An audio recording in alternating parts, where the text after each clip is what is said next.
Yo les protos, c'est Arancard, on est parti cette fois-ci pour une vidéo sur Chaos Zero Nightmare avec une team que je trouve incroyablement violente, si on oublie les abus qu'a su Stressa bien sûr. Alors oui, la saison 2 arrive et les save data vont pouvoir être bien meilleurs, mais je pense que ce que je vais vous présenter aujourd'hui restera viable tout de même, y compris avec le nerf de certaines cartes qui au final n'impactent pas tant que ça le deck. Celui-ci sera présenté à la fin de la vidéo et enjoy! Allez, on se retrouve tout de suite pour le combat. Du coup, je précise qu'il est préenregistré, ça me permet de commenter par-dessus sans avoir de problème. Donc, première chose qu'on voit, c'est le Hornig Laser de Sereniel qui donne 1 AP. Important pour faire fonctionner le deck. Pourquoi? Parce que les Hurricanes de Amir coûtent 2 AP, ça coûte beaucoup. Si vous n'avez pas d'AP générateur, ça va être un problème. Sereniel doit être remplaçable, je suppose, mais le fait de pouvoir ramener le Hornig Laser dans sa main en début du tour est quand même assez incroyable, on va pas se mentir, et à chaque ravage, ce qui fait qu'en fait, par tour, vous pouvez générer, allez, 7, 8 PA facilement, sans problème. Donc voilà, ceci explique cela. Ensuite, là, je pense que vous voyez déjà les dégâts, on est sur du 10 000 sans problème. Bon, ça tape plutôt bien. Voilà, encore une fois 5 000. Je vais essayer d'expliquer un peu ce qui se passe à l'écran quand même, mine de rien. Donc là, je cherche à faire le maximum de dégâts possible, j'ai pas de Hurricane dans la main, et là, les Fox servent à ça. On va chercher des Hurricanes, bien sûr, et on tabasse. En faisant attention d'avoir assez de métallisation avec Amir, parce que c'est pareil, ça peut manquer, malheureusement. Là, sur le deck, ça aurait pu être un poil mieux en termes de génération de métallisation, mais bon, on va pas se plaindre, j'ai un K-Fox. Alors, on va parler du cas K-Fox vite fait. Pourquoi? Parce que la carte se fait nerf. Effectivement, dans pas longtemps, au lieu de donner 2 Full Metal Hurricane dans la main, ça donnera un Full Metal Hurricane, sauf qu'il aura Retrieve, un peu comme Veronica, où sa carte revient dans la main. Bon, ça ne change fondamentalement pas le deck, au final, parce que les Fox sont plus là pour être comme un Joker à la Cassius que pour la dupli, au final, parce que dans mon deck, il y en a quand même 3, vous verrez ça à la fin. Donc c'est quand même assez simple de trouver un Full Metal Hurricane. Il y a moyen de faire un peu mieux, vous allez voir à la fin aussi sur le deck, il me semble que je n'ai que un buff de défense et un debuff de dev sur les adversaires pour pouvoir taper un peu plus fort.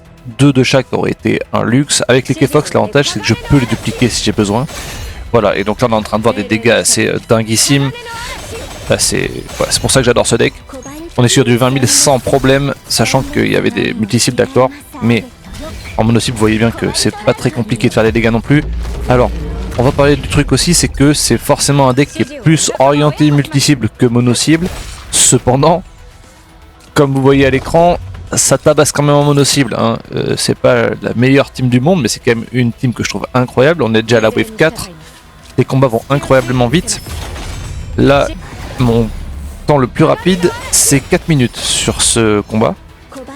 Sachant que là, on est aux étages maximum, les 71-75. Hein. Donc vraiment, ça y va. C'est pour le moment la difficulté la plus dure qu'on a et la team n'a aucun problème. Hein. Bon, là ça tabasse avec le Hornig Laser.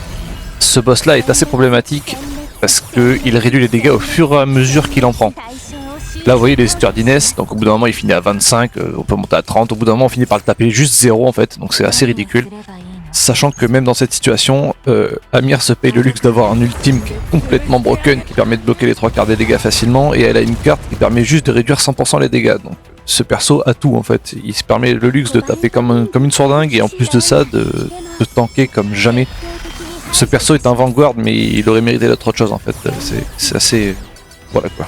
Donc là on va le finir avec des Hornig Laser, et on va passer au gros du morceau.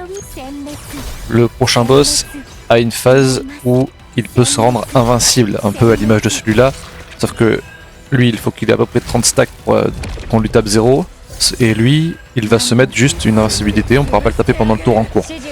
Donc là je cherche des Hurricanes, parce que j'en ai pas dans la main, voilà, je récupère un Hurricane, là on cherche à faire le maximum de dégâts, j'ai pas de buff de def, j'en cherche avec le draw, mais malheureusement bon, ça tombe pas. Donc au bout d'un moment il faut se décider à taper, on va pas attendre 8 jours et demi que le buff il tombe. Donc on y va.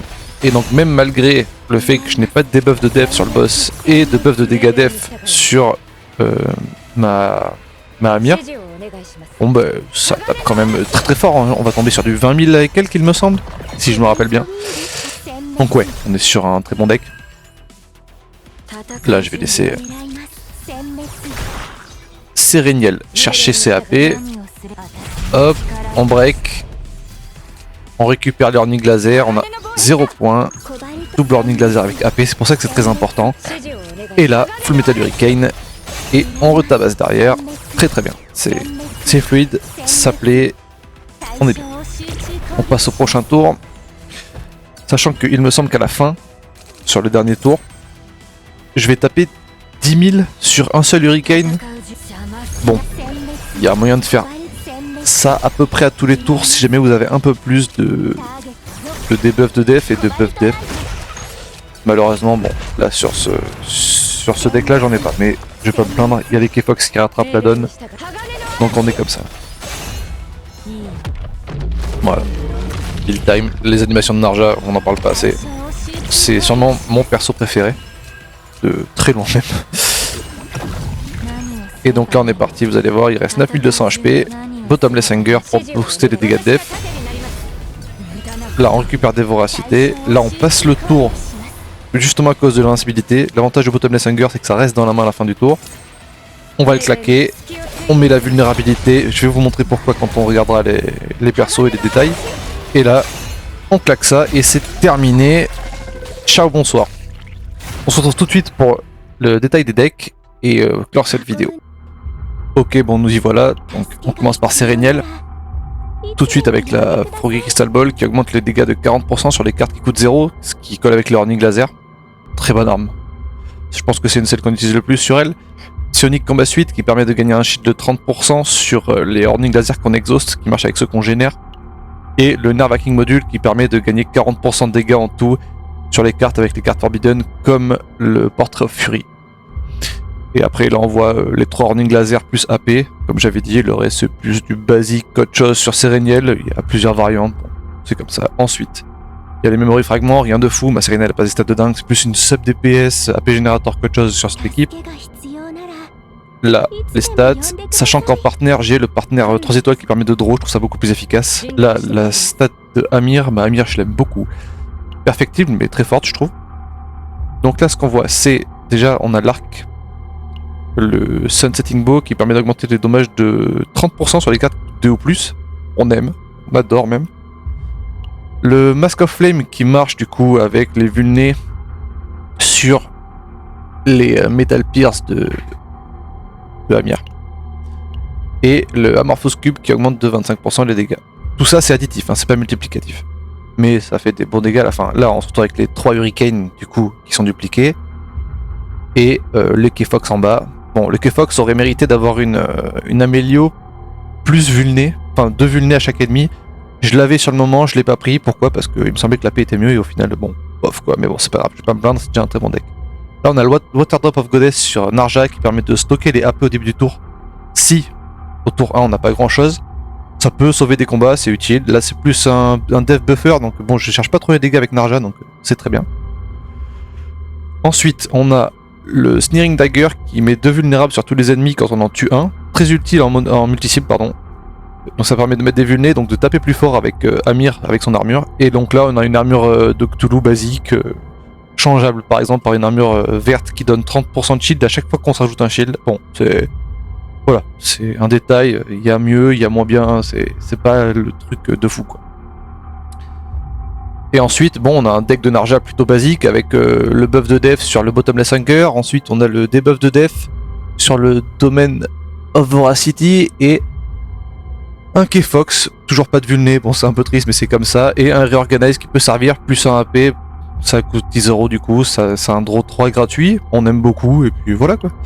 Donc les Memory Fragments de Narja, rien de fou, pareil, Narja, bon, on fait avec, et ceux de Amir parce que je les ai zappés. Bon, ceux de Amir, j'aime beaucoup. Là, les 20% de chance de crit et tout, ça fait que au final, ma Narja a près de 80% de chance de crit sur ces Hurricanes, et donc c'est très très fort. Donc voilà, moi je m'arrête ici pour la vidéo et je vous dis à plus. N'hésitez pas à vous abonner si la vidéo vous aura plu, et des bisous.